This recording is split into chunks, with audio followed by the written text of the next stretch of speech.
Hello? Is Bobby there? No, I just moved in.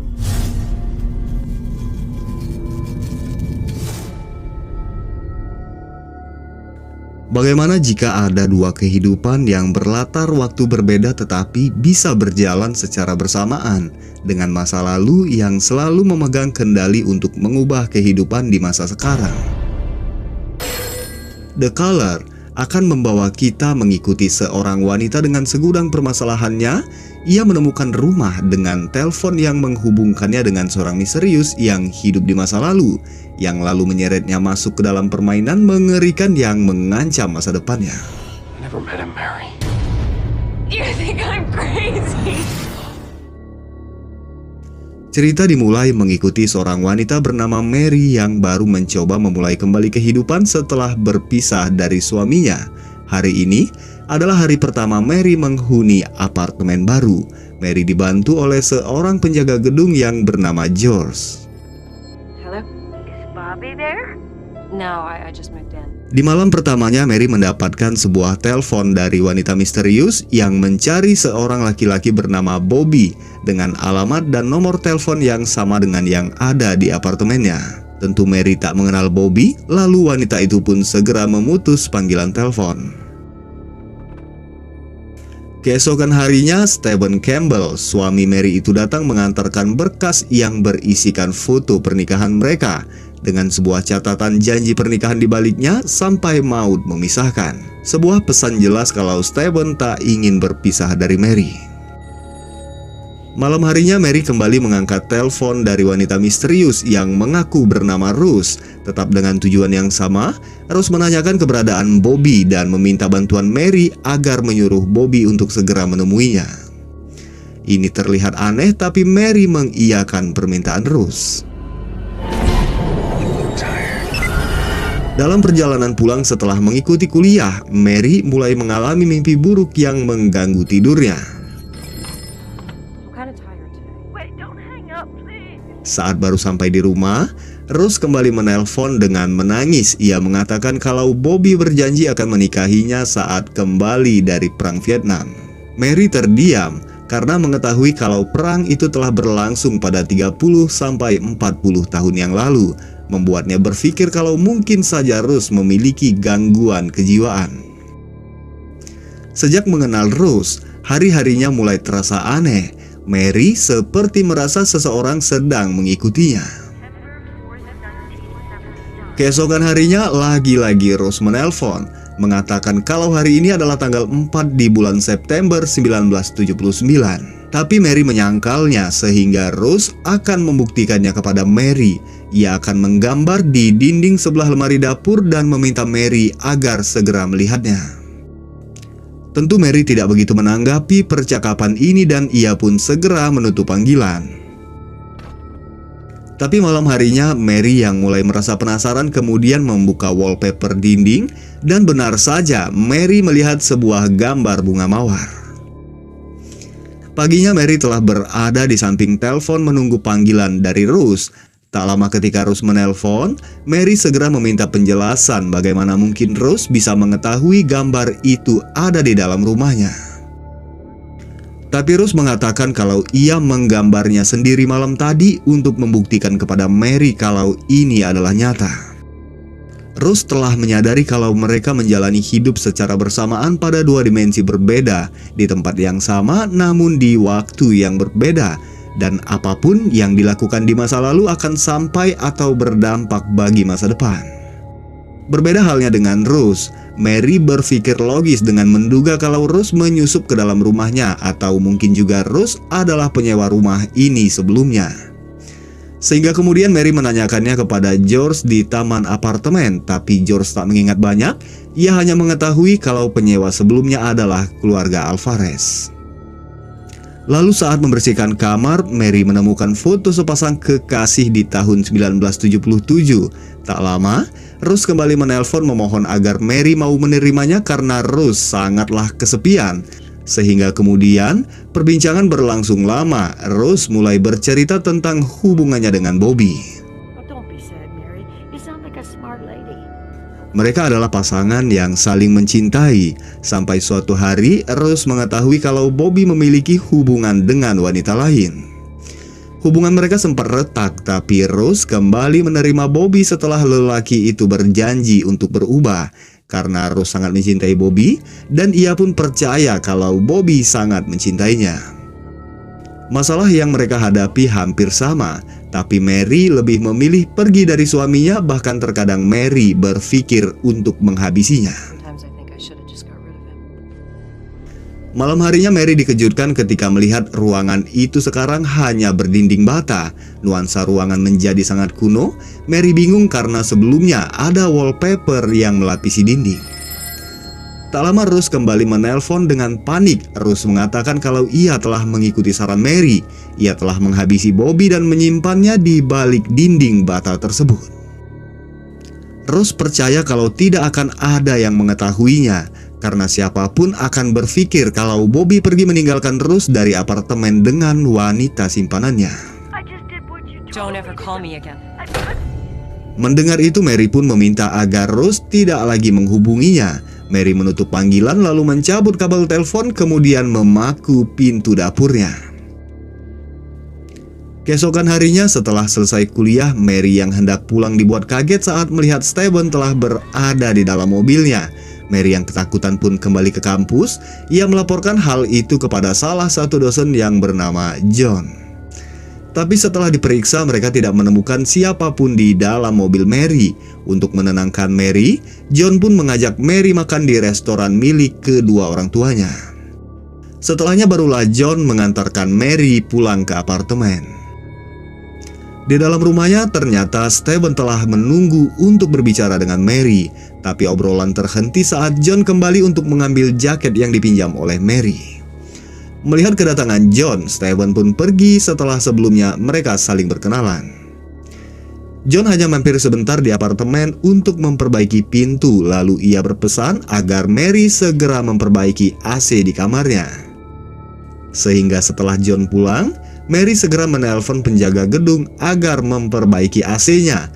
Tapi panggilan dari handphonenya terputus, sehingga Mary pun memasang kembali kabel telepon untuk membuat panggilan. Tapi setelahnya, Mary lupa mencabut kembali kabel tersebut. Keesokan harinya saat baru pulang, Mary melihat John sedang bersama George memperbaiki mesin rumput di taman depan apartemen. Tapi John hanya sebentar, kedatangannya hanyalah untuk memastikan kalau Mary baik-baik saja. I will call you. Baru saja tiba di rumah, Rose menelpon mengatakan kalau ia telah menemukan alamat tinggal keluarga Mary. Hari ini, Rose melihat Mary dan ibunya sedang berfoto di pintu keluar gereja. Dan Rose meminta agar Mary terus mengangkat teleponnya demi keselamatan Mary dan ibunya sendiri. Kemarahan Rose ini karena ia menyalahkan Mary atas sarannya sehingga Rose pun menghabisi Bobby. Tapi kemudian Mary justru menjauhinya. Setelahnya Mary membuka album lama dan ia dikejutkan saat menemukan foto ketika ia sedang bersama ibunya di pintu keluar gereja. Kemudian menyadari kalau Rose ada di dalam setiap fotonya. Setelahnya Mary kembali mendatangi George menanyakan tentang penghuni apartemen di tahun 1979. Mary terus memaksa sampai pada akhirnya George bercerita kalau pada tahun itu ada seorang wanita murung bernama Rose pernah menyewa kamar apartemen Mary. Rose memiliki kekasih bernama Bobby yang terus memperlakukannya dengan kasar. Bobby rajin datang berkunjung, sampai suatu hari Bobby dinyatakan menghilang, sedangkan Mary ditemukan telah tewas dengan kabel telepon yang terlilit di lehernya. Kasus ini pun menghilang begitu saja. Tak ada yang mengetahui kejadian yang sebenarnya selain Rose dan Bobby sendiri. Dalam kejadian ini, Mary mengambil pemikiran logis dengan percaya kalau Rose masih hidup dan ia yang gila mengganggu Mary dari sebuah panti jompo. Semakin hari hubungan Mary dan John menjadi semakin dekat. Saat malam, mereka bersenang-senang di pasar malam melakukan beberapa permainan dan mendapatkan sebuah topi sebagai hadiah. Tapi sayangnya tanpa sengaja Mary menjatuhkan dan kehilangan topi itu.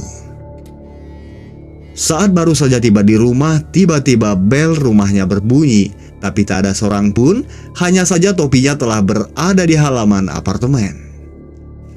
Mary yang takut pun segera kembali masuk, tapi tak lama lagi-lagi bel rumahnya berbunyi. Kali ini Mary tidak membukakan pintu. Ia hanya melihat keadaan sekitar melalui jendela kamar dan mendapati seorang wanita berada di bawah pohon seberang apartemen sedang mengawasinya. Saat Mary tertidur, terlihat Steven telah berada di samping menjaganya.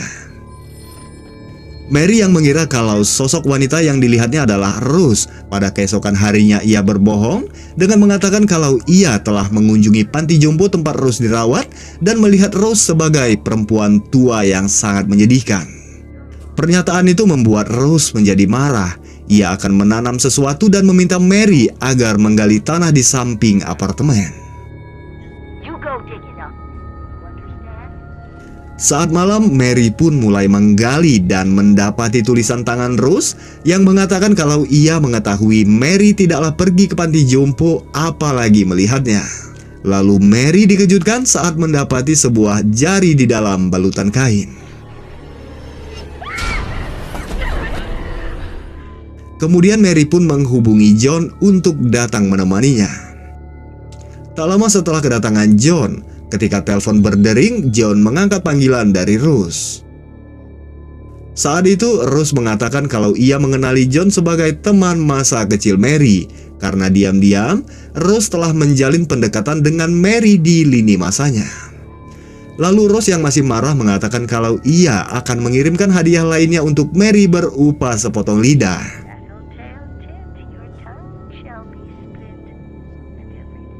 Tentu saja Mary ketakutan. Kemudian ia keluar untuk meminta bantuan George. Tapi anehnya kamar itu telah dihuni oleh seorang wanita. Wanita itu mengaku telah beberapa bulan menyewa di sana dan ia sama sekali tidak mengenali George.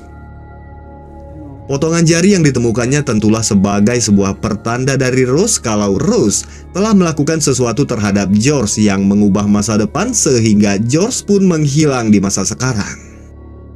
Kehidupan seketika telah berubah, bahkan tidak ada yang mengenali George, termasuk John yang mengatakan kalau dia tidak mengenal George ataupun pernah bertemu dengannya. You think I'm crazy? Saat ini John merasa mungkin Mary sedang stres karena masalah perceraian yang sedang dihadapinya. Untuk itu, John pun membawa Mary agar menginap di rumahnya dan menyarankan agar Mary segera mencari rumah baru untuk mengakhiri semua ini. Ketika pagi saat kembali ke rumah, Mary bertemu dengan Steven yang telah menunggu untuk melihat anjingnya. Dan Steven mengetahui hubungan yang terjalin antara Mary dengan John. Sesaat Mary kembali untuk mengambil beberapa barangnya. Tak lama, John menelpon lalu mereka membuat janji untuk bertemu di taman. Tapi sekian lama menunggu, John tak kunjung datang, sehingga Mary pun mencari John ke rumah makan orang tuanya. Keadaan lagi-lagi telah berbeda. Semua menjadi aneh saat ibu John menyarankan agar Mary pergi ke Santa Margarita jika ingin berbicara dengan John. Santa Margarita, South Entrance. I don't understand. Mary tidak mengerti apa yang sebenarnya sedang terjadi karena Santa Margarita adalah sebuah pemakaman umum dan di sana Mary mendapati sebuah makam dengan nama John Guidi. Makam ini hanya sebagai tugu peringatan karena pada kenyataannya John tidak pernah ditemukan sejak tahun 1980. Mary masih ragu apakah ia telah gila ataukah mungkin kehidupan dua dimensi memanglah nyata, sehingga apa yang dilakukan Rose bisa mengubah masa depan. Mengingat Rose pernah mengatakan kalau John adalah teman Mary semasa kecil, Mary pun segera kembali ke rumah lalu ia menghancurkan dinding bata dan di sana Mary mendapati dua kerangka dewasa, salah satunya dengan pisau yang masih menancap. Sebuah pisau yang sama dengan yang pernah dipegang oleh George. Dua kerangka itu adalah George dan Bobby. Kemudian Mary menemukan satu kerangka anak-anak yang tak lain adalah John Guidi. Saat telepon berdering, Mary menyarankan agar sebaiknya Rose mengakhiri hidupnya dengan meminum beberapa pil. Dari balik telepon, terdengar Rose sedang memarahi seorang anak perempuan. Lalu Rose memberikan telepon itu kepadanya yang ternyata anak itu adalah Mary semasa kecil. Kemudian Rose memaksa Mary kecil untuk memasak dan memintanya agar berhati-hati dengan minyak panas. Mary yang mulai percaya tak ingin sesuatu terjadi pada Mary kecil yang akan mengubah kehidupannya saat ini. Ia terus memohon agar Rose tidak menyakiti Mary kecil. I'm really sorry. Dari balik telepon terdengar Rose terus menyalahkan Mary kecil karena telah membawa John bermain di rumahnya, yang membuat John mengetahui perbuatan Rose sehingga Rose pun terpaksa harus menghabisi John. Tiba-tiba Rose menyiramkan minyak panas itu kepada Mary kecil, yang mana rasa sakitnya pun dirasakan oleh Mary pada masa ini. Beberapa saat kemudian keadaan kembali menjadi normal. Kemudian Mary menemukan foto lama di tahun 1979 ketika ia menjalani perawatan di rumah sakit karena kejadian tersebut. Kemudian Mary mulai merencanakan sesuatu dengan mencari beberapa berita kejadian yang akan terjadi pada tahun tersebut untuk membunuh Rose. Sampai Mary menemukan sebuah peristiwa kebakaran di gedung bowling Inferno yang menewaskan 17 orang. Mary pun mengundang Rose untuk datang ke pesta ulang tahunnya di lantai dasar bowling Inferno sebelum jam 3 sore. Dan Rose dengan senang hati berjanji akan datang ke tempat itu. I'll be there at 3. I'll hold the lane. Mary hanya menunggu dengan harap agar Rose terjebak dan mati di lantai dasar gedung tersebut untuk mengakhiri semua ini. Tapi setengah jam kemudian, Rose kembali menelpon mengatakan kalau ia berhasil selamat karena ketinggalan bus. Rose yang marah karena mengetahui kalau Mary sedang mencoba menjebaknya, lalu mengancam akan menghabisi Mary kecil dan meminta Mary agar bersabar menunggu kedatangannya. You have a visitor. Apa yang terjadi pada Mary kecil pun dilihat oleh Mary. Ia melihat ketika tiba-tiba Rose dengan senjata tajam datang kepadanya. Mary yang ketakutan segera mengunci diri di dalam kamar. Tak lama, terdengar suara Mary kecil yang ketakutan dari balik telepon karena melihat Rose datang kepadanya. Mary segera mengarahkan Mary kecil agar mencari jalan keluar untuk menghindar. Tapi rasa panik membuat Mary menjadi gegabah sehingga ia pun terjatuh dan pisau menancap di kakinya. Mary terus menuntun Mary kecil untuk bersembunyi sampai akhirnya Mary terpojok di kamar mandi. Tak ada yang bisa dilakukan, Mary hanya pasrah akan kematiannya saat Rose berhasil masuk ke dalam ruangan. Tapi saat Rose mengangkat goloknya, tiba-tiba situasi kembali menjadi normal. Dan Mary kecil mengatakan kalau Rose terpleset, ia telah tergeletak di lantai dan tidak lagi bernyawa. Lalu Mary meminta Mary kecil agar segera kembali ke rumahnya. Pada malam harinya, Stephen datang ke rumah untuk menjenguk anjingnya. Mary yang tak menyukai kedatangannya meminta agar Stephen segera pergi dari rumahnya, tapi Stephen justru memukulinya. Mary kembali memperingatkannya, tapi Stephen menantang seakan Mary tidak akan bisa melakukan apapun kepadanya.